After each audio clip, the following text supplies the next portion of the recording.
So, decided to do a list video, guys. My top 10 free-to-play games as of July 2019. Let's talk about this.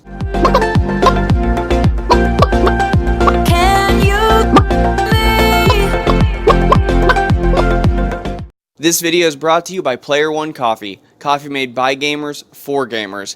Use coupon code AverageGamer in checkout to get 5% off any of your purchases instantly. And jumping right into it, at number 10 is Dauntless. If you enjoy Monster Hunter or the idea of squatting up with your friends to take on these giant monsters, then Dauntless is definitely the game for you. You play as a slayer on the Shattered Isles. You're tasked with the duty of stopping these giant behemoths before they destroy your homelands anymore. You'll break apart pieces of the behemoths as battles rage on, allowing you to craft many different weapons, armors, or consumable items, each with their own different sets of pros and cons. It's a great experience for PvE with friends, has a very friendly community, and best of all, it's cross-play with every platform thanks to Epic Games' partnership, so no one has an excuse not to play. And I've also heard it's getting ready to make its Switch debut as well, so there's that. If you've not played Dauntless, definitely check it out. Coming in at number 9 is Team Fortress 2. This is the OG hero shooter. Before Overwatch or Paladins came out, Team Fortress 2 defined the genre, and it's still one of the most played games ever on Steam. If you enjoy class-based combat and you've not tried out Team Fortress 2 yet, then you've definitely been living under a rock and need to go give it a shot right away. Taking the number 8 spot is Warface. Now this is actually an older game, but after launching on Xbox One and PS4, it seemed to have found new life. Having both PvE co-op campaign modes as well as several PvP game types, Warface is honestly one of the most enjoyable free-to-play experiences I've ever played. With smaller maps, matches are more intense and fast, allowing you to jump in and out between tasks if you're someone that doesn't have the time to just sit through a half-hour-long match. With a few microtransaction issues that I have causing it to not be higher on the list, I still definitely think Warface is a game to check out if you like this genre of games. Coming in at number 7 is Realm Royale. If you actually like Battle Royale but hate the constant building anytime a bullet gets fired from anywhere, then Realm Royale might actually be for you. In a fantasy RPG setting, you choose from one of 4 classes: Warrior, Mage, Assassin, or Hunter, each with their own specialized weapons and abilities that you can level up the more you play, allowing you to equip different talents for your favorite classes. With fast gameplay, cross-progression, and easy-to-learn controls, Realm Royale is definitely one to try out. And yes, I know, you're probably wondering why Realm Royale didn't make it higher up on the list. As much as I love the game in Realm, unfortunately that does not mean it's for everyone, and because of that, I didn't put it any higher up on the list. Taking the number 6 spot is Ring of Elysium. Now this is the last Battle Royale on this list, I swear. And Ring of Elysium is not on here because it's a Battle Royale, but because of how much content the developers are consistently putting into the game. Ring of Elysium takes almost everything that PUBG does and does it better, with better quality of life changes all around, like quick scopes, different starting loadouts, dynamic weather, better hit detection, the list goes on and on. Not to mention the map is full of cool locations. I can honestly say that Ring of Elysium is definitely my favorite Battle Royale game, and if you've not tried it but you enjoy PUBG, definitely go download this game and check it out. And coming in at the halfway point at number 5 is Splitgate. Why this game doesn't have more players or publicity is beyond me. This game is Halo with portal guns. It's fast-paced, it's fun, and allows custom lobbies, and it's free. The devs are constantly communicating with the community on a regular basis. They're constantly dropping new maps, armors, other cool changes. It has awesome controller support that actually works really well to not put you at too much of a disadvantage in game. So as long as you avoid any really high tier players and you're just playing in casual lobbies with the controller, you're not going to be at too much of a disadvantage. It's easily adaptable, especially if you're a Halo player. So definitely if you play Halo, you need to check out this game. It needs more players. It's definitely worth it. It's not a huge install. Check it out. Moving on to number 4 is Paladins.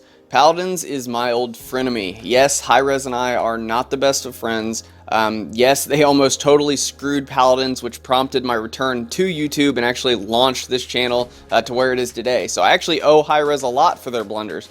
But they turned things around and brought Paladins back from the brink of death to allow it to continue to be, in my eyes, not only the best free-to-play hero shooter, but the best hero shooter entirely. Its card customization system allows for unique playstyles that just aren't possible in other hero shooters.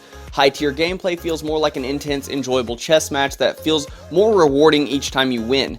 With the huge roster of continuing growing champions, there's a style for everybody. The best part is you can unlock every champion without spending a single cent in this game. Paladins on its current path right now is the game that I actually fell in love with and the reason I was so pissed when Hi-Rez tried to destroy it. It's definitely worth checking out if you haven't tried it yet. If you've just heard that it's an Overwatch clone, you're sorely mistaken. Please check it out. If you've not, it's definitely worth it, and that's why it's so high on this list. And taking the bronze medal at number 3 is Path of Exile. Now this is another game I feel needs more love, at least over on the console side of things. Path of Exile is the proper sequel to Diablo 2 that we deserved, and what's bad about that is that it's not even a Diablo game.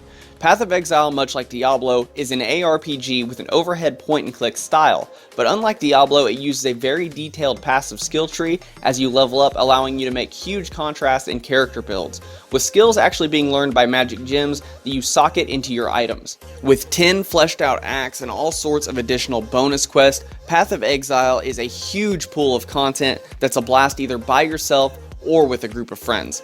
Taking silver in the number 2 spot is Warframe. Now there's really only one thing not to love about Warframe, hence the number 2 spot. Warframe is the game Destiny wishes it could have been, with hands down the best free-to-play market system out of any game ever, allowing literally anything in-game to be craftable just by playing the game. It allows for an open market of traders and sort of a living economy in the entire game as a whole. Warframe will see you bullet jumping as a space ninja, cutting down your enemies and using special abilities, all for the sake of getting a new space ninja and cutting down more enemies. It sounds repetitive, I know, but luckily with so much post-launch support, Warframe's content pool is vastly deep to keep you busy for hundreds, if not thousands of hours. While Warframe can look intimidating, once you figure out a couple small things that take a few minutes, everything else gets much easier to understand. It looks way harder than it really is. But really the only thing keeping Warframe from number 1 is lack of cross-progression between platforms. With it now being on basically every platform, it isn't fun to try to start over with a game that's so massive. So until they decide to allow people to carry over progress, at least between a couple of the platforms, that's always going to be a detriment on keeping it from getting number 1, at least in my eyes.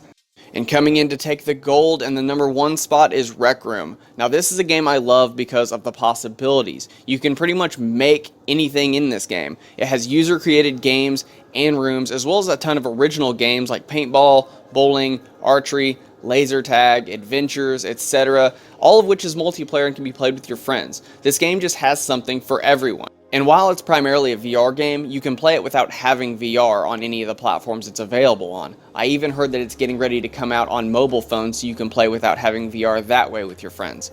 The community itself is really friendly, and junior accounts for children that you make are very well protected from creeps online. My son actually has autism and has trouble communicating, but he never has a hard time finding groups of kids to play with in Rec Room. We've never had any issues with anybody being mean to him, and because he's on a junior account, he's only playing with other kids his age.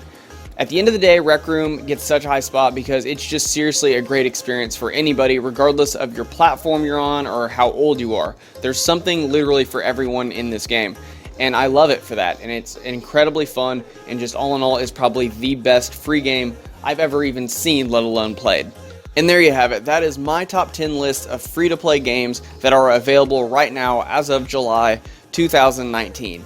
Now, I know there were probably games on here that you expected to see and you didn't. Honestly, this is just, in my eyes, my top 10. Obviously, there's a bunch of really good games. I play a bunch more free-to-play games than this. There's a bunch that are really good. I didn't feel like they belonged in the top 10 list. This was my top 10 pick. So yeah, let me know what you guys thought. Do you agree with some of my picks? Do you not agree? Are there games that are not on this list that you would have liked to have seen? Let me know in the comments down below. If you like this video and you want to see more, please do me a favor and hit that red subscribe button. If you want to know anytime Nathan and I upload video, please do us a favor and hit that bell icon so we'll be sure YouTube sends you notifications out. But thank you guys so much for watching. I hope you guys enjoyed the video. Thank you, and I will see you all next time.